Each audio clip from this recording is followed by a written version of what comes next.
All right, we're ready. Right. I would now like to call the June 12th, 2024 Longmont Sustainability Advisory Board meeting to order. Could we please start with the roll call? Yes, Michelle Roth. Here. Jim Metcalf. Mayor. Mary Lynn. Present. Robert Davidson. Here. Ralph Grosswald. Here. Lisa Knobloch. Here. Francie Jaffe. Here. Becky Doyle. Here. Susan Bartlett. Here. Heather McIntyre is here. Councilmember Martin is not able to join us today. We do have a new staff member with us, Catherine Vasquez. And then Kate may be able to join us a little bit later, but not right now. So Chair, you have a quorum. Great. Next we have the land acknowledgement. We acknowledge that Longmont sits on the traditional territory of the Cheyenne, Arapaho, Ute, and other indigenous peoples. We honor the history and the living and spiritual connection that the people have with this land. It is our commitment to face the injustices that happened when the land was taken and to educate our communities, ourselves, and our children to ensure that these injustices do not happen again. And then we also have our inclusion statement to start. The Sustainability Advisory Board embraces diverse perspectives from its members and the public to create an inclusive space where everyone feels welcome to share their opinion. The board asks that all attendees listen and speak with respect and avoid attack on individuals or specific group identities. Okay. And also next we have the approval of minutes from our last meeting, May 15th. I don't know if anyone has any changes for those. I'll move to approve the minutes from the last meeting. I'll second that. Okay, thank you, Robert. And all those in favor? Aye. Okay.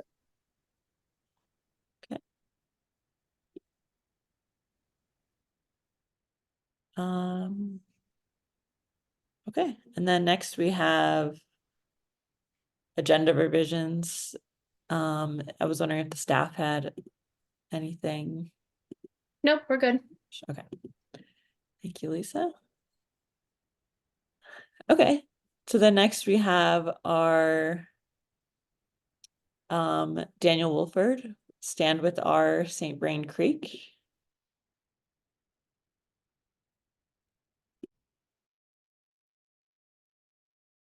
Thank you, board members, Madam Chair, and board members. My name is Dan Wolford. I live at 1815 3rd Avenue here in Longmont. Just a little bit of history of myself and my background. I retired about a year and a half ago from the city of Longmont, and we're a little over 22 years.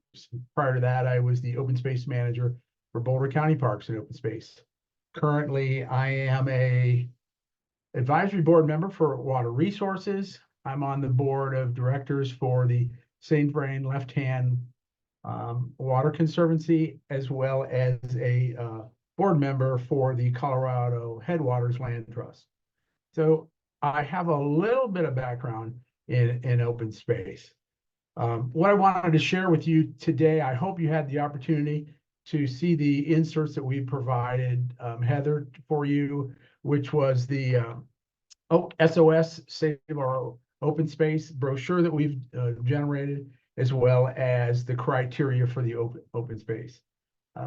Again, maybe just a little bit of history. I'm certain you've read that in the brochure, but it seems like, well, it was a little over a quarter of a century ago that I was a Parks and Recreation Advisory Board member and stepped up to council's podium, speaking to Leona Stacker, requesting that the original open space sales tax ballot issue be placed on the November 2000 ballot issue. That particular ballot issue passed successfully, and we began our first, if you will, open space acquisition in 2001. So that open space sales tax was 0.2%, which equates to 2 cents on every $10 that's spent. So with council's leadership and support, as well as a variety of other boards, such as the Parks and Recreation Advisory Board, and probably not at that time was there a sustainability board, but a variety of other boards, the city of Longmont has been able to purchase some really unique and beautiful places, such as Lake McIntosh. If you're familiar with Lake McIntosh natural area and its surrounding trails, Dickens Farm nature area, which is right along the river, just to the east of Main Street, and certainly one of the most diverse and unique riparian and wildlife habitat areas along the St. Frank Creek in the general vicinity of Sandstone Ranch. We're all very proud of the process that we've gone through to acquire, maintain, and enhance those existing open space properties. But I'm really here today to talk to you about the extension, the permanent extension of the open space sales tax. As a member of the Stand With Our St. Vrain, for your information, we have worked very diligently over the past year, collecting nearly 1,000 citizens and resident signatures to support this permanent extension of the open space tax. We did this by spending numerous hours, if you will, at a variety of city venues, such as Rhythm on the River, Pride Fest, Art Walk, Earth Day celebration, as well as this past weekend at the Children's Water Festival at Dickens Park. Again, a key issue for this process is understanding that this is not an additional sales tax. It's a continuation of the one that was approved in 2000. And we are asking your support as we move forward towards City Council's recommendation to place this ballot issue on the November ballot. I would hope that the outcome of today's meeting and sharing with you is that we get a recommendation from the Sustainability Advisory Board to recommend to City Council that they support the permanent extension of the open space sales tax and place it on the November 2024 ballot. A little bit of information of what this means and why we're doing it now. Certainly 2024 is a few years ahead of the sunset of the open space sales tax, but we believe this year being a national election, that a good majority and a higher voter turnout is likely this November than in following years. This extension of the open space will allow further open space land and water acquisitions. It certainly will help maintain the existing open space properties. Knowing that you have a consistent cash flow, it allows us to do a lot more long-range planning, and it allows us to utilize those dollars for further capital development. So the process, other than the public outreach that we've done, we are also going to 3 other advisory boards: the Water Advisory Board, the Parks and Recreation Advisory Board, Transportation Advisory Board, all asking them to support or make a recommendation to council to support this ballot issue. I'm happy to address any questions that you might have or the language recommendations. Certainly there are a wide variety of benefits to the open space program. I believe if you look at the 2023 council priorities, there's probably if I'm not mistaken, 7 categories, from climate change to places and amenities to early childhood care and education, that the open space program at some level hits every single one of those bullets. So I'm here to address any questions you might have, answer questions, but I would really love the board's support and a recommendation to council to place this item on November's ballot. With that, I'll open it up to any questions you might have. Jim? Yep. Yeah, thank you for that. That was really interesting. I was just curious if your thoughts on whether or not the funding level is as sufficient and sustainable as it is now. Like, do you feel that this is something that if it does become permanent, are in 5 or 10 years, we're going to need to up it? Or do you feel that this is actually a good amount to both maintain and expand current open space? Thanks, Jim, for that question. You know, from a perspective of looking and managing the properties for the past 22 years, you know, we believe that, number one, asking for more money at this time could be troublesome. Just knowing what our economy is looking at, and from that perspective, as far as the operating budget, we believe that there is monies available for the actual day-to-day maintenance and management of these properties, as well as allowing for the acquisition and further capital development. So we feel relatively confident that at this level, keeping it at 0.2% will sustain us for a long, long time. Thank you. Mary? Thank you. Daniel, I have many detailed questions, so you no longer work for the city. Don't feel constrained to answer things that you don't know answers to. We're gonna have to probably push these to some other people. Is the budget, okay, so, Longmont's open space, a fair percentage of it is in agricultural leases, correct? That's In still, agriculture, yes, yes, there's certainly a number of agricultural leases under the purview of the open space program. The vast majority of those are row crops out to the east, centered around Union Reservoir and Sandstone Ranch. and also grazing, correct? Some of it is You know, open grassland? there's currently not any grazing on any of the open space properties at this point in time. There have been in the past.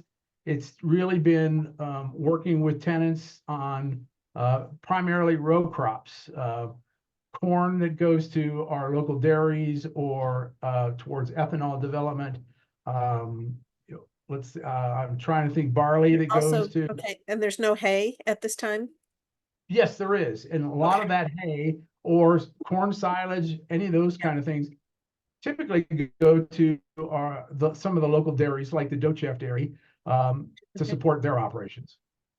Okay, so are those leases in held? I know that they're like 99-year leases, and the folks who turn them over to the city or something, they still it's the original owners. Can you explain how that works? Where I'm going to is I want to know what the future is of that land, because that's going to really change whether or not this money is worthwhile, and I would like to see opportunities for them to be turned over to other folks for farming. Do you see what I'm saying? Yeah, I'm very familiar with those leases. None of them are 99-year leases. The Okay, vast majority of those leases are between 3 and 5 years. oh, okay, Many of them get rolled over because there are I believe Becky can even address this. Probably the past 5 years, we've been asked to, when those come up for renewal, to place those out to bid and make those available to the general public.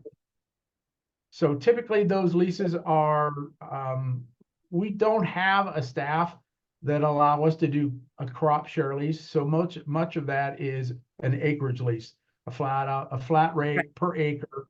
And we move in that direction. And even though they go out, aren't the original owners really still primarily using all of that land? No, ma'am. Okay, We've got, we've got a couple conservation easements that we have under agricultural leases where those landowners are continuing to do agriculture, but the vast majority of the agricultural tenants have never owned that property. oh, okay. So another question is, in general, in terms of this city's open space, I'm very much aligned with this growing coalition of farmers and environmental groups that is trying to ban aerial spraying of pesticides and move to a no pesticides approach to management of open space. Sure. And is this funding level adequate if this happens, which it could happen at the county level? I mean, I've been even meeting with people like Ashley Stoltzman and folks who really wants that. If that happens, then that of course will impact the city, and won't we need to have more money put in open space in order to be able to manage things at that level? I don't believe we really do, primarily because we've got a staff of, the city has a staff of employees that hire temporary employees that are, licensed under the state ag department for herbicide applications. We've got, the city has a plant ecologist and natural resource technicians that this is what they went to college for. So they're doing this on a day-to-day basis. I know that in past we've used a wide variety of tools for weed management, including prescribed fire, the use of goats, the use of volunteers. The volunteer program is a huge component of the open space program. And we also use wildland restoration volunteers and on a regular basis to do things like removal of Russian olives and in turn planting of new trees. So I believe the current funding will be appropriate to continue to maintain our properties. The other thing that I want you to remember too is all those agricultural tenants are also responsible for weed management on those properties. So it's a shared responsibility. Okay, so sorry, I'm gonna get my questions out of the way and then other people can ask. Sorry, I'm hogging the questions for a minute here. So Not at all. it sounds like there's going to need to be some retraining though, because as you said, these folks are licensed in pesticide application. How about in non-pesticide remediations? Won't there have to be some retraining for that? If we They are move in that required. direction? Mary, they are required to maintain, in order to maintain their state license, they are required to participate on a regular basis over a 3-year period and continue with continuing education credits. So continuing, and that means looking at a wide variety. We like to believe that we have the city has a program that is not just utilizing herbicides to manage the weeds. As I mentioned before, we've got volunteers. We've used cattle and we've used goats in the past. Mowing operations, another component of that is reseeding with native grasses to outcompete the weeds. All of those things are being done by city staff currently. As best management practices proceed, I suspect those responsible for those activities will continue to be involved in continuing education. Okay, and one last question. Every time I have this conversation with anyone inside the city or formerly in the city or the county about doing a different relationship with the open space so that there can be smaller hold farmers to grow vegetables to meet the unmet and growing demand for such in Colorado. People talk about the fact that we don't have the staffing and we don't have the expertise for that. Well, there are places that do, and that pressure is not going to go away.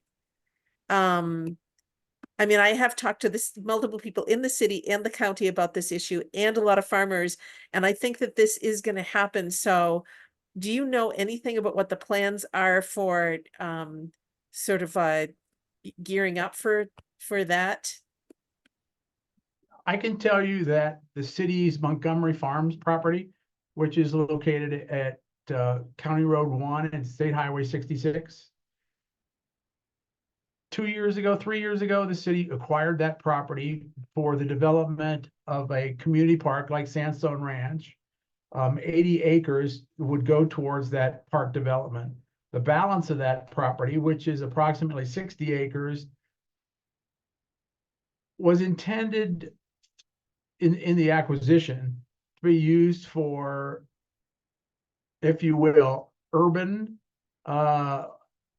agriculture, with the thoughts that there would likely be an opportunity, and that's immediately adjacent to Jim Ham Park, for a farmer's market, looking at large and with 60 acres, it might be able to be split a variety of ways so that there might be 6 or 8 smaller parcels that could be leased out. Certainly there are challenges associated with that, especially when you have a single water source. So an infrastructure to provide, first of all, access to those folks so they can get to those individual parcels, water so that they can provide, they're not dragging hoses between 6 or, all those little improvements are a necessity. So And I know that okay, this is Montgomery, you said it's currently called? Montgomery Farms, correct. Okay. And it is that would be the southwest corner of State Highway 66 and County Road 1. Okay. I'm gonna have to get more information from you about Currently, that. Sorry. Okay, I was gonna say currently the tenant is probably one of the larger organic farmers that we have in Boulder County. The Pumpkin Patch, if you're familiar with that operation, that he farms that as an organic farm.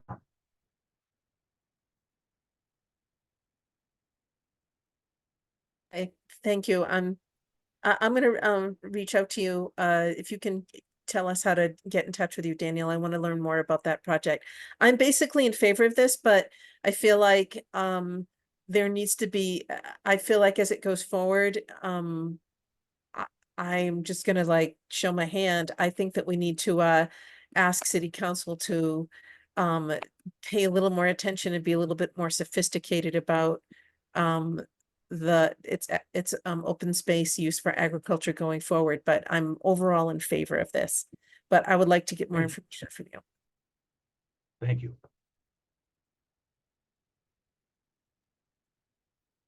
Other questions?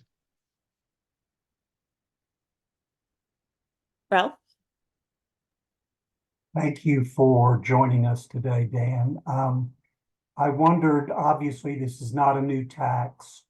I'm wondering about the timing. I support this initiative.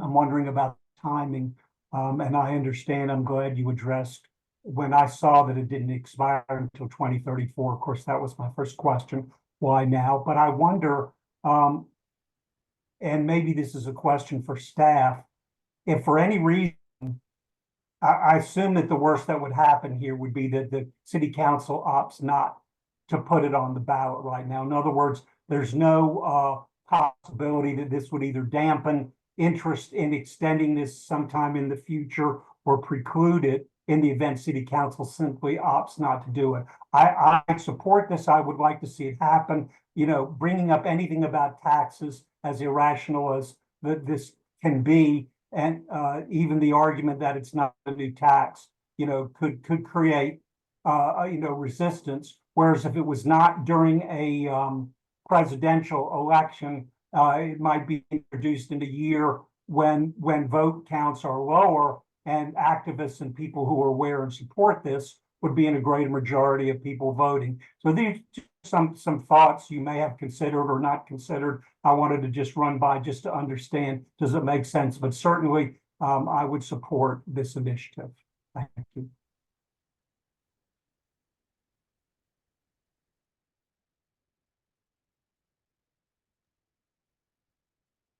Oh, yeah. Go ahead, Dan.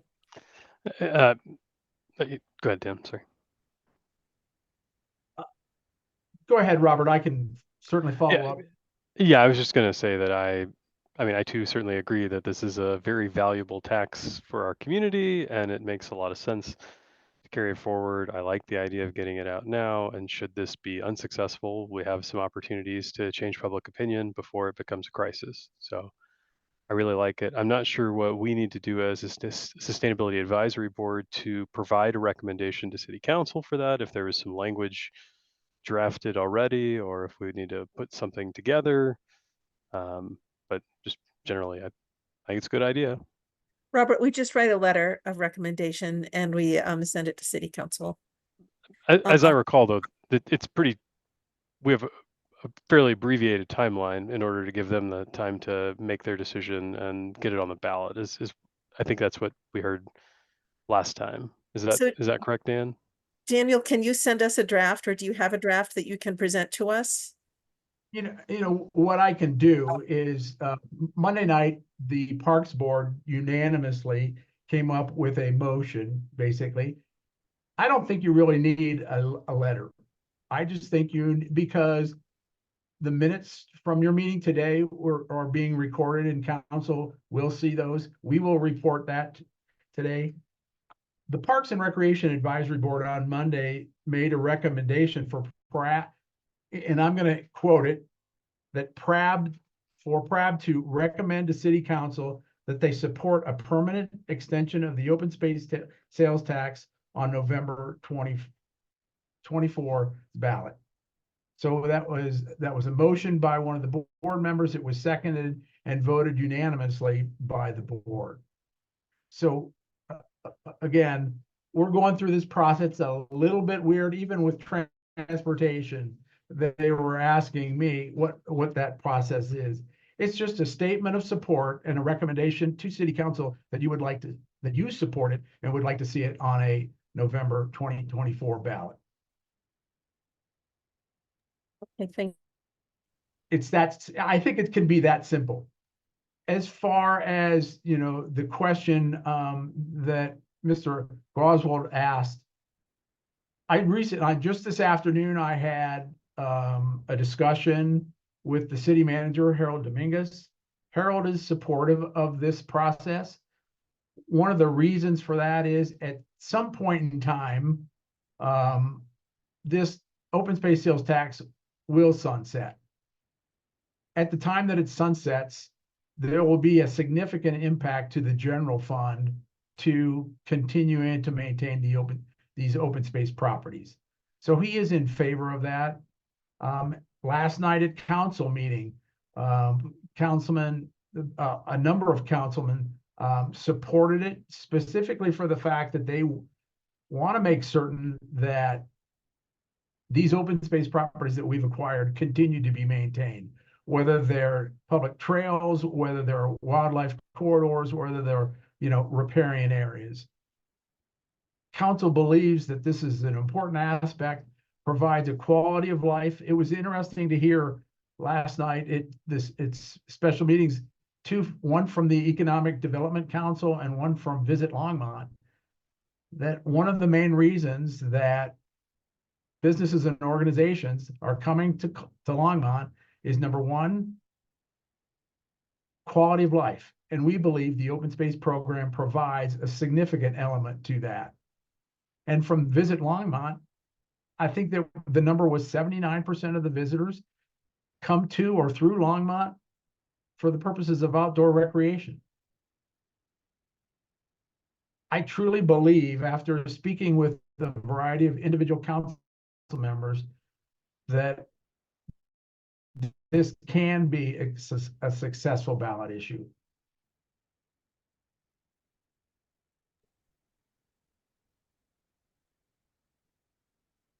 Okay, thanks, Dan. So we might just be able to do a motion then, if we would like. I believe that might be, I believe that might be the simplest. That would reflect your support of making, of a recommendation for council to place this on the 2024 November ballot. All right, Mary, did you have? I'll make a recommendation, but I want to include in it that we encourage the city to continue to examine ways to possibly expand opportunities to use open space land for local food production for the local community. So I will make a motion, but if you think that's okay, if everyone, just people need to nod and then I'll make my motion. Or not. Go ahead, Robert. I sort of see those as two really separate issues, and I for one hate when government tries to blend things together. Like I don't disagree that it's worthy to consider whether or not it is, a good idea to consider alternatives or ways to use that open space most effectively. But I'd prefer they be treated as two separate items. I'm happy to make two different motions that would come together to city council since they'll be thinking about it at the same time.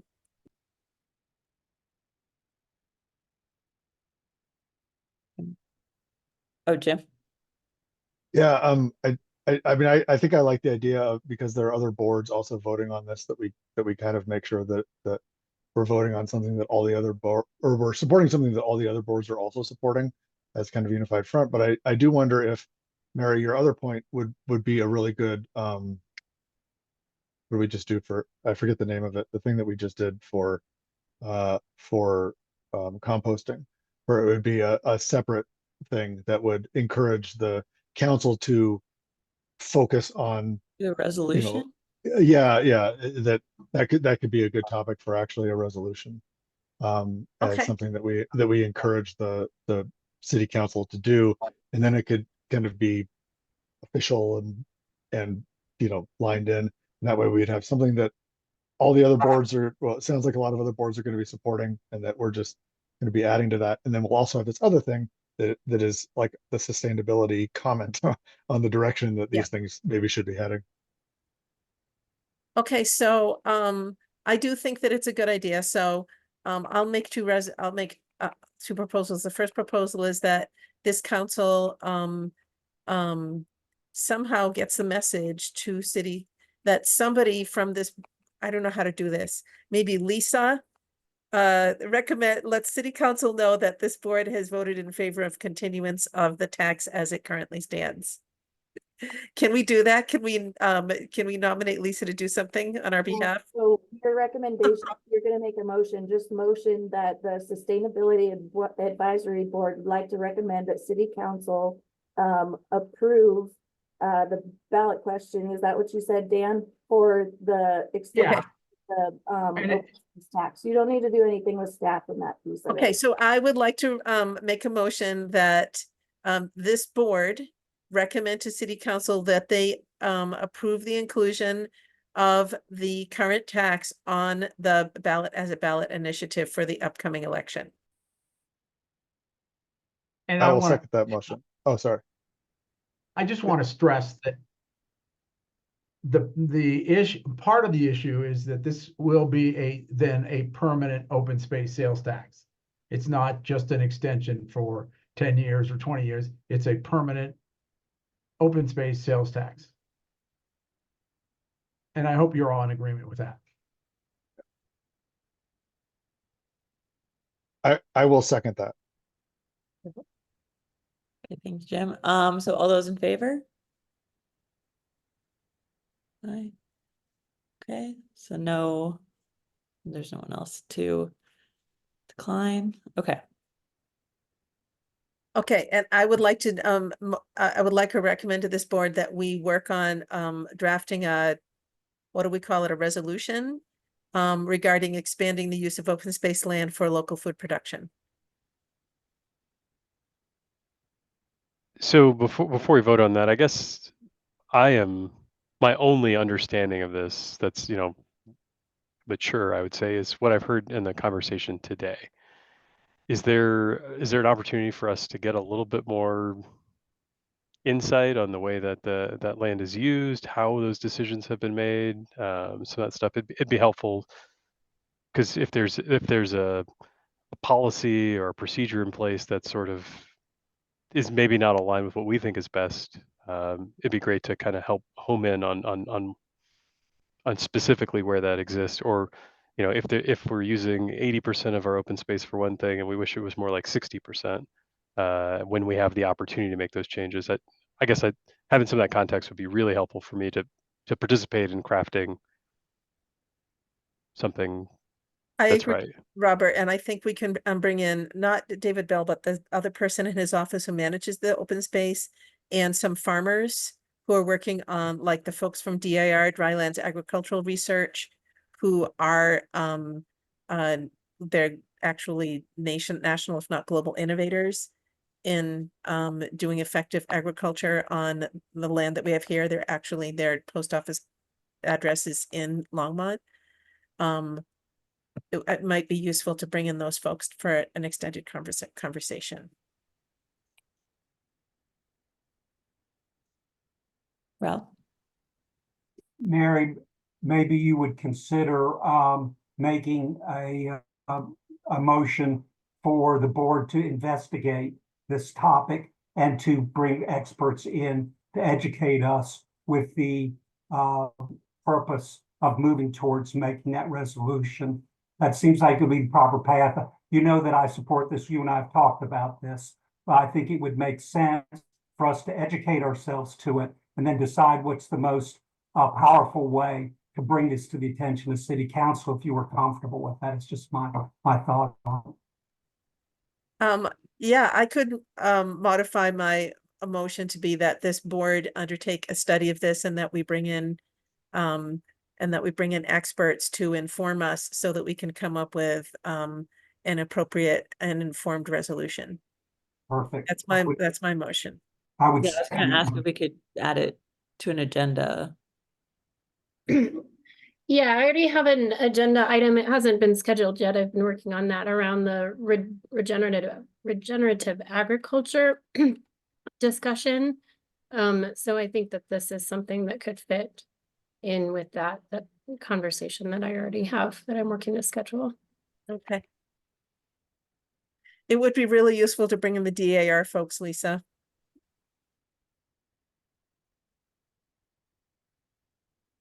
They are on my list of people, Mary. Do we have a motion? And I've seconded it. I think we have a motion to second. Do we not, Michelle? I We believe don't- so. I was wondering. We don't have a second for the amended motion that she made. Yeah, I seconded that. Okay, so Ralph seconded it. Okay, so all those in agreement so it's to bring it to an agenda, right? Is that, yeah, okay. So all those in agreement? Aye, okay, and we don't have anyone else. Okay, great. So we just got 2 done. Great, good job. Oh, one more thing that I wanted to add. I think it's really, really, really important to bring the county in. The county does not have hard and fast requirements to maintain the open space that we have been paying for and voting for all of this time.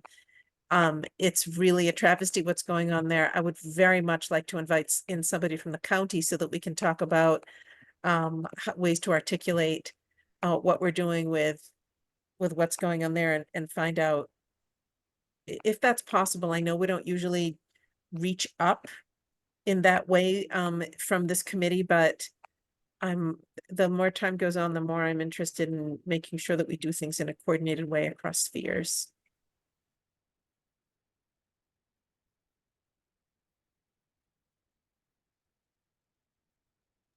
maybe Lisa can answer or respond to that idea.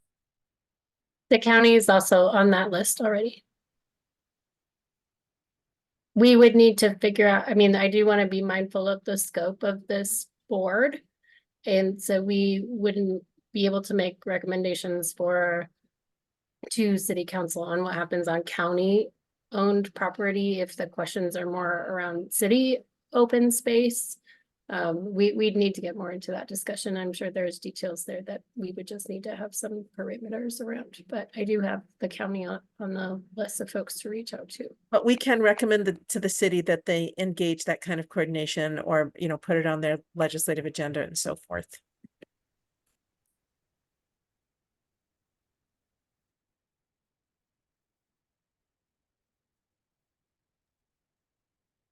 Okay. Thanks, Mary. And thank you, Dan. Oh, Yeah, thank you, Dan.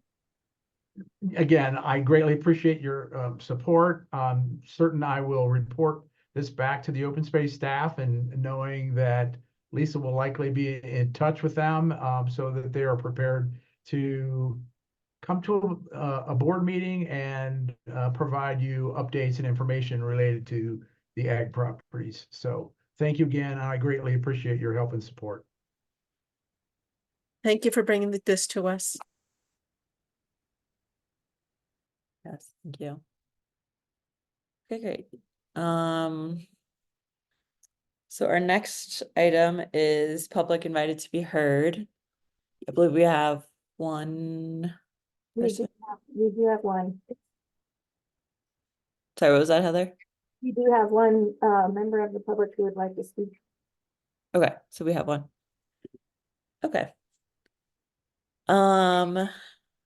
So I would now like to open it up for a public invited to be heard as a way of reminder for everyone, the Longmont Municipal Code, section 2.96.020 describes the powers and duties of the Sustainability Advisory Board as follows. The power should be advisory only. The duties of the board shall be as follows: to identify topics related to the environmental quality and sustainability, such as air, water quality, pollution prevention, solid waste disposal and recycling, energy efficiency, renewable energy and green building, and to advise the city council on plans, policies, and actions related to those topics. The city council may request the board to consider environmental topics not specifically listed in this section and advise the council on such topics. And B, to advise this city council on the environmental and sustainability aspects of city plans, policies, and directives and related goals and strategies. And then C, to define goals of the board and prepare work plans aligned with the board responsibilities to advise council on environmental and sustainability topics. So each person, so the one person that we have, so wishing to speak will be unmuted and speak one person at a time. When it's your turn, please state your name and address for the record, and you will have 5 minutes for comment. All right, we have Gary Hodges with us today. Hold on one second.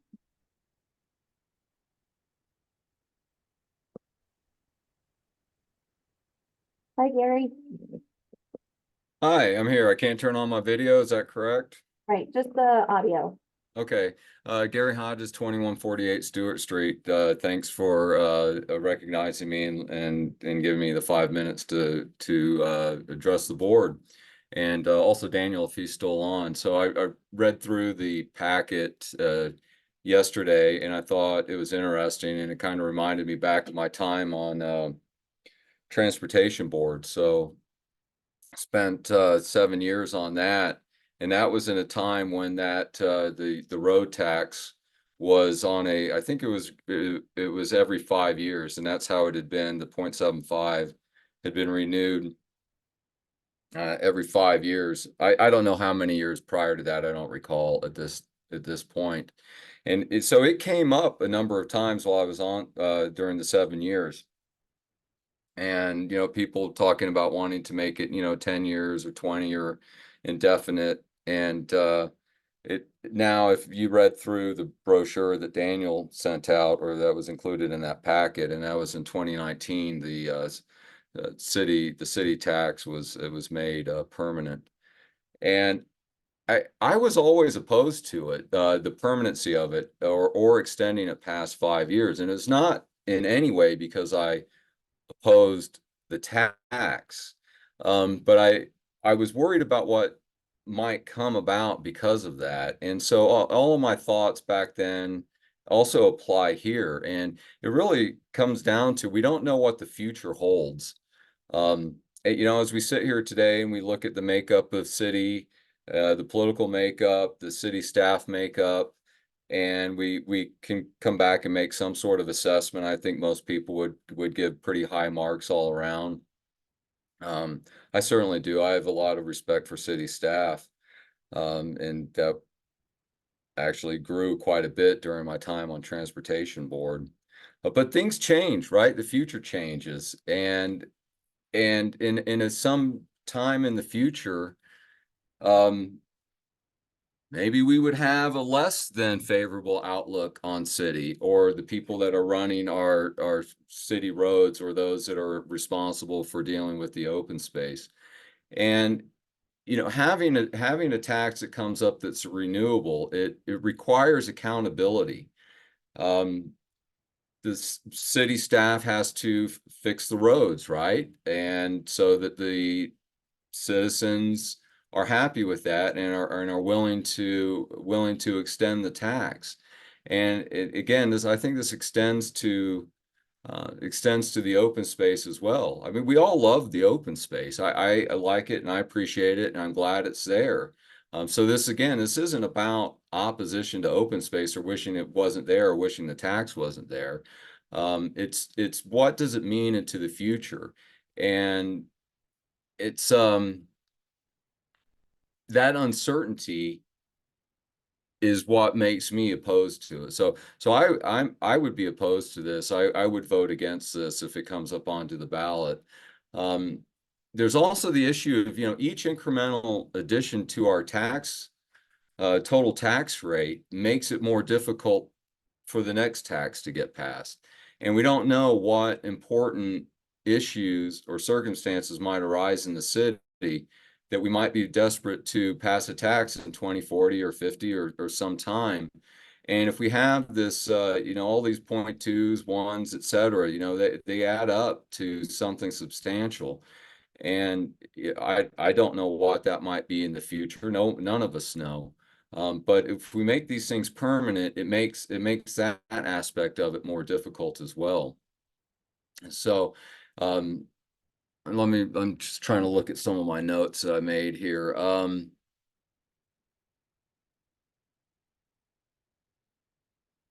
Well, I guess that in general, that sums it up. It's the slow erosion of accountability. And I think in a small sense, we've seen this in the roads last year, right? I mean, there's been a lot of complaints about potholes in the city. Now, I don't know why that has risen to such prominence, maybe as combined with the winter or whatever, right? But I mean, the pothole, right? I mean, that's the classic, where's my money going to, right? They're not fixing this pothole in front of my house. So it's instructive in a lot of different ways to talk about potholes. And I've wondered, actually, just personally, has the extension, first it went from 5 years to 10, and then in 2019, as Daniel pointed out in that brochure, it was made permanent. And does that have any play to it? Does the loss of accountability have any play in the pothole Gary, complaints over thank you this so year? much. That's the Okay. 5 minutes. But thank you so Thank much you. for coming and speaking. Okay. Yeah, thanks, Gary. And I think that's the only public invited to be heard that we have. Do you have any other business? We have some items from staff.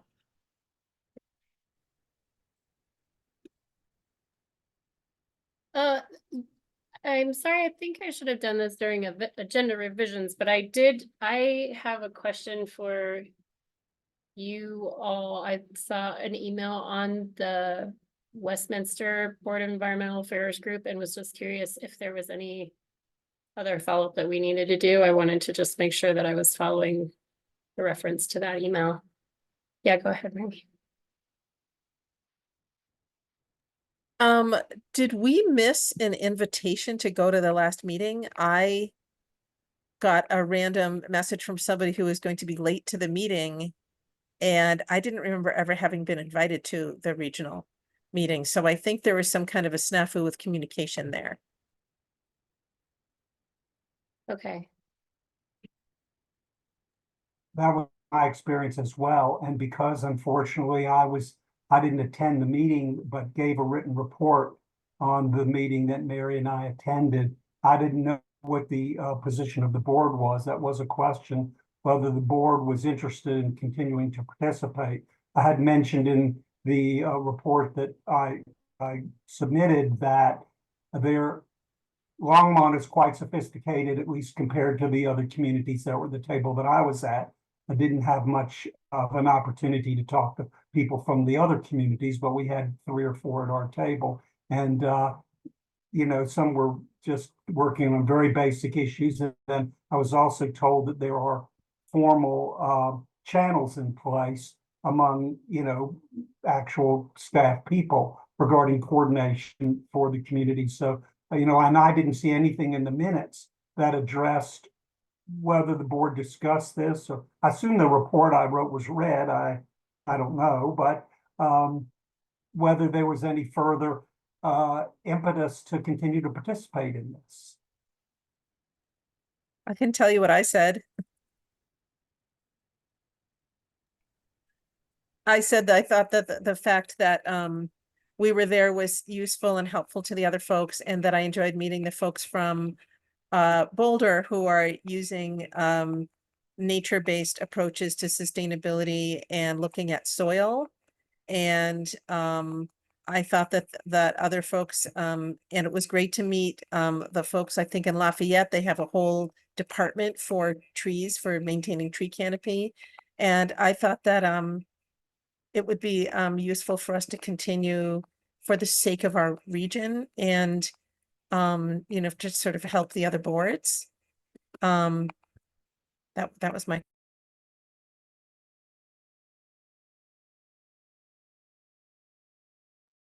Thanks, Mary. Go ahead, Heather. We're gonna jump on. Yeah, so that was the meeting where we did not have a quorum during that part of the discussion, and so we did not vote on anything related to that.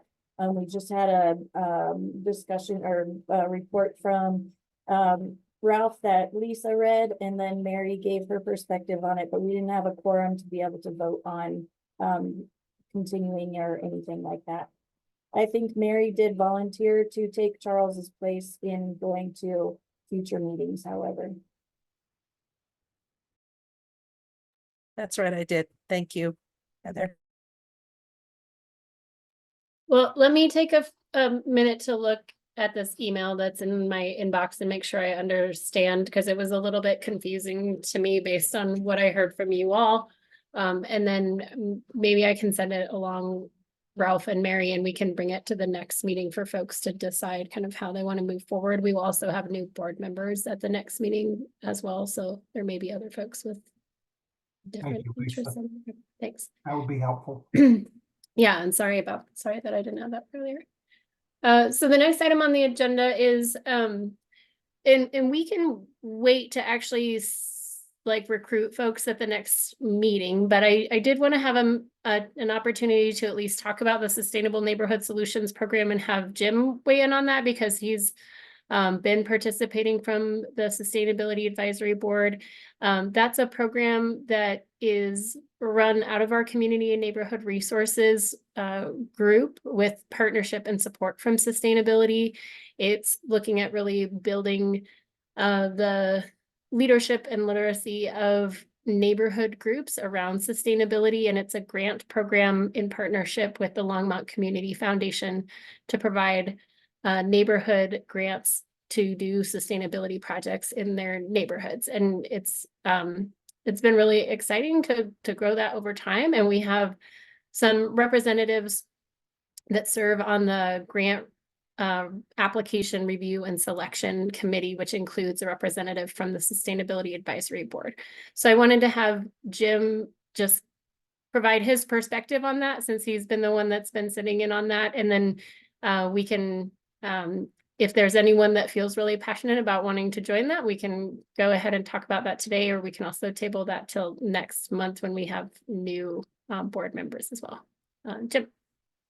Yeah, I mean, it's a really neat program. I think, it's a kind of very open-ended program that allows community groups and like the official community groups in Longmont to apply for a wide range of kind of like sustainable related community improvement things. And there have been projects about rain barrels and pollinator gardens and removing turf and replacing it with other things.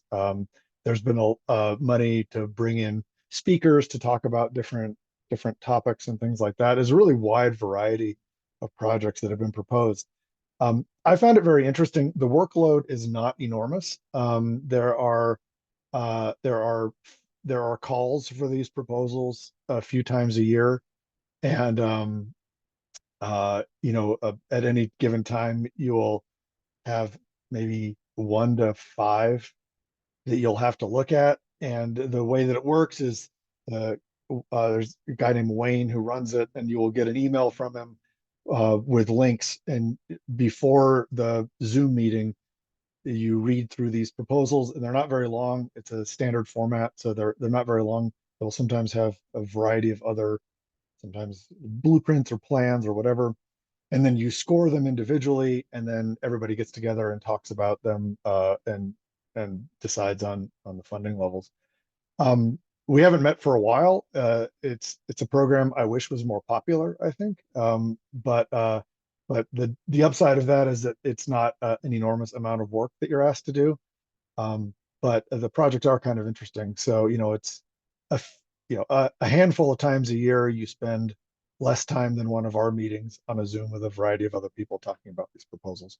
I found them very interesting, and I think that there are good opportunities because you can make comments, you can partially fund projects. You can also say, well, we will fund this part of it. We're not sure about this part of it. We think that if you resubmit and change this part, that we would actually fund it. So there is an opportunity to kind of weigh in on the projects.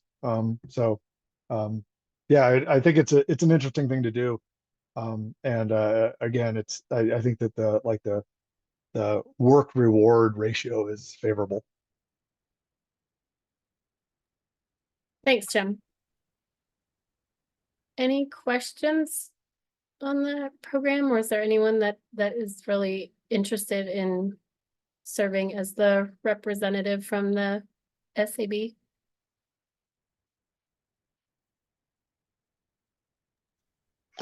I mean, it sounds like fun. I'd be happy to do it, but my term is also expiring here, so I don't know what that looks like going forward. So Thanks, Robert. I think it sounds interesting, but the more I learn about it, the more likely I am to apply for our neighborhood. So Conflict of interest. Michelle. I mean, I'm thinking about it. I'm also pregnant, so I've been struggling with trying to do anything else, add anything else to my plate. With the toddler is currently jumping on the couch. But I feel like I might have time for it if the time is what you're saying, Jim. That yeah, I could at least is there more to learn about it? Yeah, I can send you all the link to the program, and then if you all want to take a look and have a think about it, and then at the next board meeting, we'll also have all of our new board members finalized as well. And so I think, Robert, that might help your decision, and then we can have a further discussion and kind of decide from there. Does that work for folks? Yep. Okay. And congratulations, Michelle. That's really exciting. Thank you.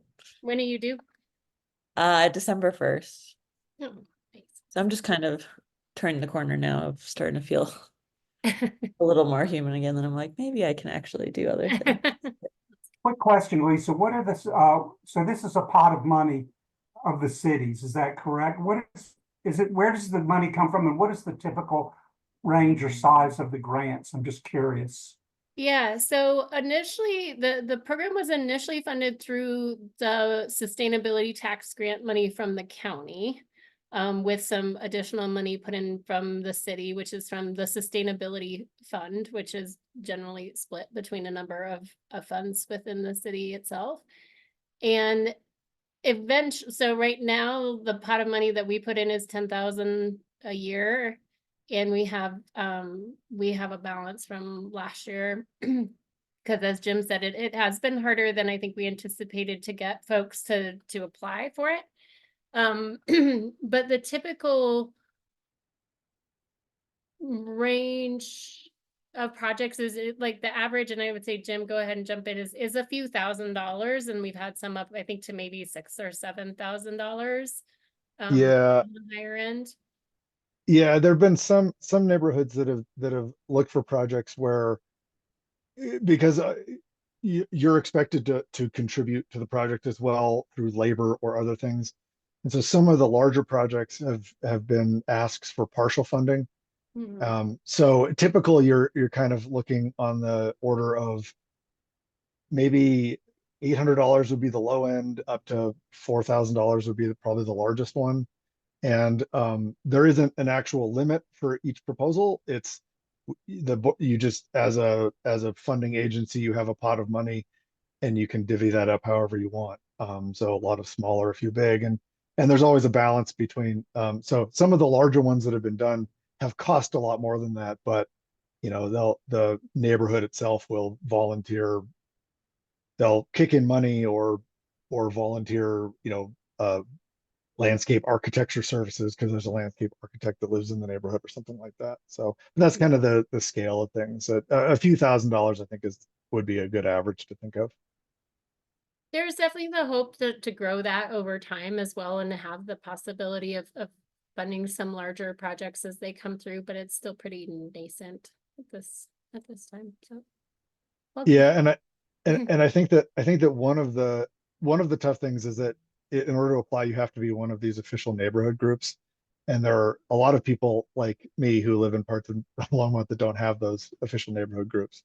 And I mean, that's something that maybe should be a good thing for me to do, but that does kind of limit it. And so, like a lot of the HOA run neighborhoods already have these in place. There are others as well, the historic neighborhoods, they have these. That it's not just that, but there are a lot of parts of the city that wouldn't be able to apply yet because they don't have these official, recognized groups in place. But hopefully that is also something that can change. Yeah, that's the vision, is for that to be expanded over time. We started with the registered neighborhood group. So just to clarify, that doesn't have to mean an HOA. A registered neighborhood group can be a group of neighbors who register as a neighborhood group with the Neighborhood Group Leaders Association, or NGLA. And that's to plug them into the leadership series and structure within that group over there. But the hope over time is for that grant opportunity to be opened up beyond that, and potentially to community-based organizations and other groups as well. Yeah, so I didn't mean to imply that it was HOAs. HOAs just have the natural organizational infrastructure already in place, that they can form one of these very easily. Yeah, I just wanted to clarify, because part of the cool thing I think about the Neighborhood Group Leaders Association is that it's not like it's not exclusively an HOA organization. And Lisa, you have some information you could send us that would. Yep. Yeah, I'll send you all the link to it. Yeah. And how much has the county contributed to this? Do you know? Well, that was part of our sustainability tax grant that we got from the county. So it was the allocation for Longmont a few years ago, and I don't remember what the total, I want to say the total allocation for Longmont was somewhere around $125,000. And we put in, we allocated as part of our pool of grant money from the county, $25,000 to kind of seed this grant program in partnership with the Community Foundation.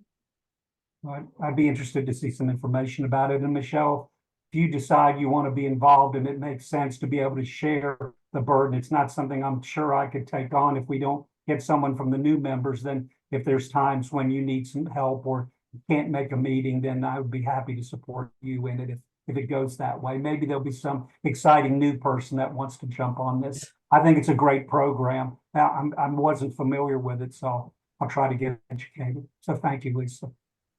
Yeah, sounds great. Great. Also, I know, Kate, I wasn't sure how much time you have, but I saw Kate got on here because today is her last meeting.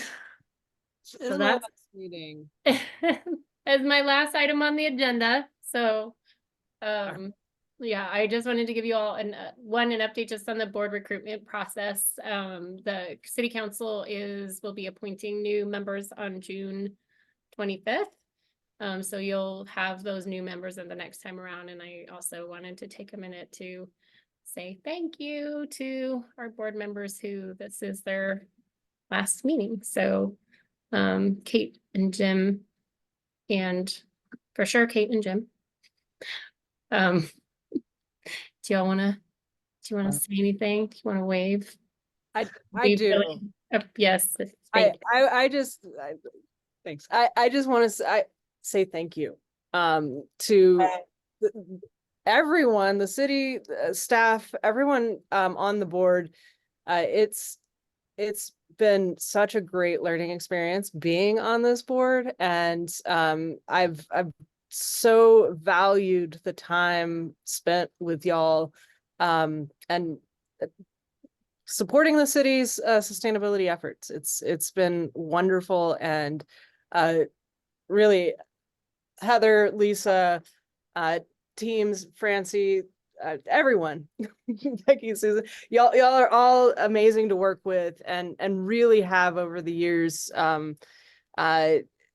gently nudged me in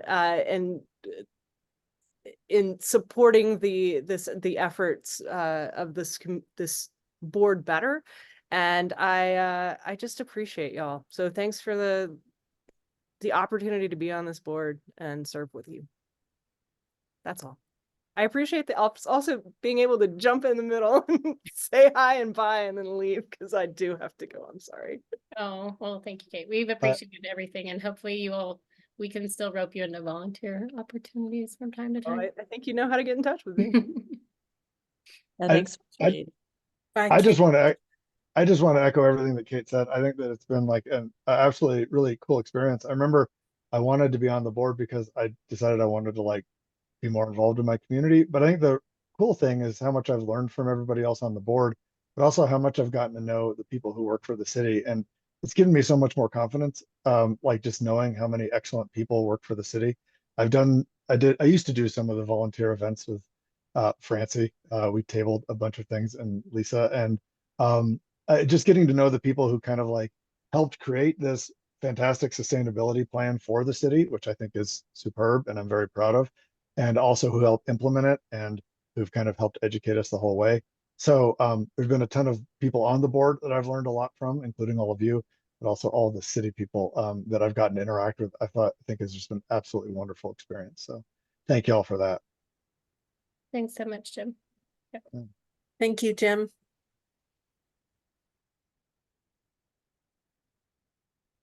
Yeah, I've learned a lot from both of you guys too, and Kate, I'm trying to live up to your reign as the chair. You're doing great.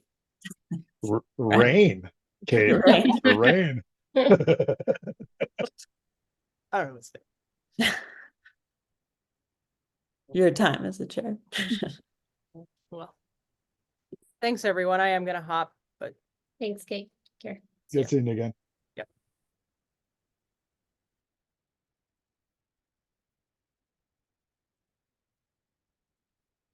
Like Robert, I know technically it's your last meeting for this term. Yeah, I mean, I can't top what anyone else has just said. It's been a fantastic time, and I hope I get the chance to continue serving. And if I don't, you can still keep me on the volunteer list, because I'm happy to support our community and have loved having the opportunity to get closer to it. So thanks.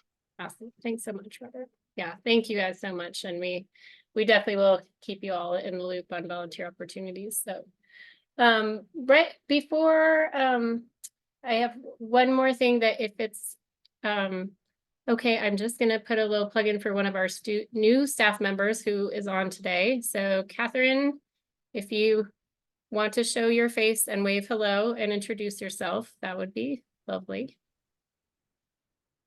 Hello, everybody. Nice to meet you. I'm Catherine Vasquez. I'm the new associate for the Sustainability Business Program.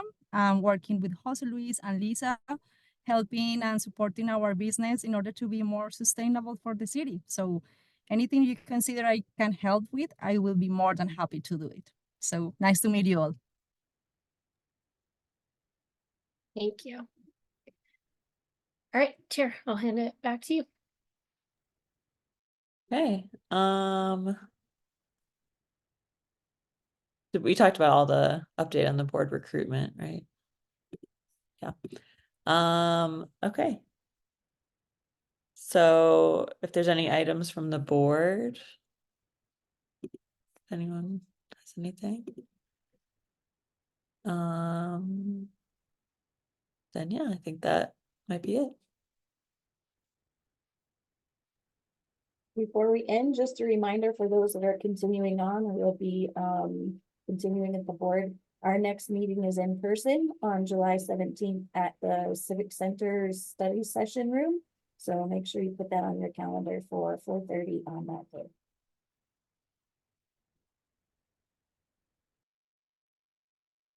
Can I ceremonially move to adjourn? And I'll second that. Awesome. Have a good one. Good luck, All those everybody. in favor? Thanks, everyone. Take care. Thank you. Thank you. Bye. Thanks,